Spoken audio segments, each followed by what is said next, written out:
Do you want to know a trick to shoot like the pros? Stick around and we're going to talk about aperture. I'm John. I'm a photographer. And I'm also a digital marketer, helping you enjoy photography. Well, let's jump right to it. So how do you take professional pictures? Well, that's a little bit misleading and a little bit clickbaitish, but one of the big things that you can do has nothing to do with your camera. It actually has to do with your lens. So that's where we're going to start. We're going to move the camera out of the way and we're going to talk about aperture. So what is aperture? Well, pretty simply put, aperture is the hole that lets light through the lens. There's a diaphragm in there that you can adjust, and I will show you here. You see how big the hole is currently, and as we turn it, that hole gets smaller and it lets in less light. It also has the equivalent property of making the picture sharper and more in focus. It's a smaller point of light versus a great big old blob of light hitting your sensor or your film. So that is actually one of the things that gives you that blurry background, it is one of the things. What we want to do is highlight our subject by having that blurry background. That is called depth of field, where the lens is focusing relative to the plane and the focal length that you have set. So we want a shallow depth of field in that blurry background. We need a big old wide aperture. In the photography world, that is called a fast aperture. This lens, as you can see right here, is a 1.2. That's an f-stop, f1.2. Don't worry too much about that. We are going to talk about f-stops later and make sense of them and what they mean. This one goes all the way over to 16, and you can see at 16 you get down to that tiny hole. So why does that matter? Well, when you bought your camera, and if you're just getting started and you're looking, it's a great deal to buy a camera like that Nikon ZFC, and it comes with a kit lens. This one actually came with two. It came with the one that's on it, and this one I'm holding in my hand. This is a telephoto zoom lens. It goes from 50 millimeters to 250 millimeters. That's the focal length. In other words, it's a telephoto. People call it zoom. Zoom is the function of changing, but it's a telephoto lens. But you will see here that the minimum or the maximum aperture, maximum meaning larger hole, even though it's a smaller number, is 4.5 to 6.3. So at 50 millimeters, the maximum aperture is f4.5. And at 250, the maximum aperture is 6.3. So you can tell that that is a very far cry from the 1.2 of this lens here. So why is that? Well, generally fast lenses, that's what ones with a maximum aperture below f2.8 numerically are called, are fast lenses. They require a lot more glass. And I can tell you that while this one's metal and this one's made out of a plastic housing, this one weighs about twice as much, if not 3 times as more than this, because it has a better quality glass and more glass in it than this lens here. Again, nothing wrong with a kit lens. It's a great everyday walk around lens. But what we want to do is take this and substitute for something with a fast aperture in order to get those blurry backgrounds. And it doesn't have to cost an arm and a leg. So this lens is, everyone's going to laugh, who's a pro photographer, is a TT Artisan. This is a Chinese-made lens. I paid about $200, $250 for this lens. It is completely manual. You'll notice there's no contacts back here for autofocus, no computer information is being set to the camera. You have to focus this here manually, and you have to control the aperture yourself here manually. Your shutter speed and ISO would still be set in camera if you're using a digital camera. I actually think there's great value in using a manual lens and putting the camera in manual mode while you're learning.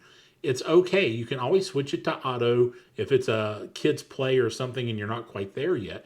But when you have time and you're playing, let's actually get it over to manual mode so we can see what the aperture changes do. You can take it one stop, one change at a time. And I want to be clear, aperture is the hole. The blades in there are called the diaphragm. It is not the aperture. A lot of people will say the aperture blade is broke. Well, it's a diaphragm, not an aperture. But that's splitting hairs, and that's not what we're about here. So you can get cheap lenses that work well. This one's for the Nikon Z mount. I also have one from TT Artisan which is an 11 millimeter. So it's a wide angle. It almost looks like a fisheye. And again, I paid about $250, I think, for each one of these. This one might have even been cheaper than that.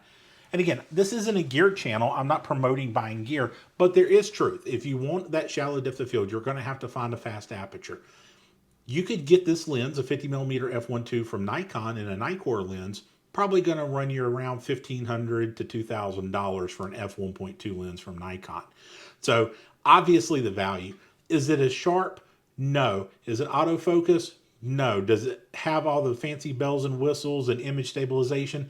Absolutely not. But if you're just getting started out and you want to see what this looks like and you want to take some decent portraits of your kids and your family and have that nice artistic look to it, you know, these aren't bad. So I'm going to show you some examples of exactly what I'm talking about and what this does. And yeah, so one of the big things when people think about pro level images, they instantly think about that blurry background. And then when you pull out your phone or your point and shoot camera and you don't get that, you're lost as to what's going on. Well, this is it. That aperture, that's what does it. If you have a kit lens, you're not going to get the same thing. But the kit lenses are great to start with, just to get the hang of stuff. Here's just a quick picture I took of my daughter the other day out in the yard. You can see the image on the left. I shot at f1.2. Notice how blurry the background is. Even the truck is unobtrusive. It's just a splash of orange. And then on the right, I shot the image, basically the same image at f16. Notice how in focus and distracting the background is. That's one of the nice things about that shallow depth of field is it really makes your subject stand out against the background and really brings your eye to the subject. That's why photographers like using a shallow depth of field. Here we see another set of images that are very similar, but I wanted to point this out. Here you see my son. He's on top of the jungle gym in our backyard. The image again on the left is a shallow depth of field, and the one on the right is using f16. So again, see how there's a house in the f16.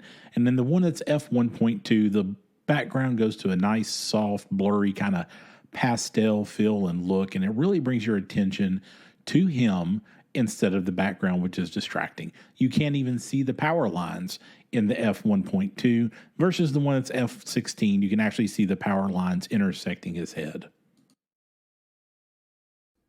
Here we see some images from my wedding photography days. This is the same bride, although not the same pose or the same image, but I wanted to point out that there's really not a right or a wrong way to use your aperture. It's all about the effect that you desire. The image on the left was taken in a public park. I shot at a shallow depth of field. You can see again the telltale characteristics of that soft, out of focus background. I was actually using a long lens here, so there's some differences. And then the image on the right was shot around f16. Notice how sharp and in focus the bouquet is, all the way back to the stained glass window behind them.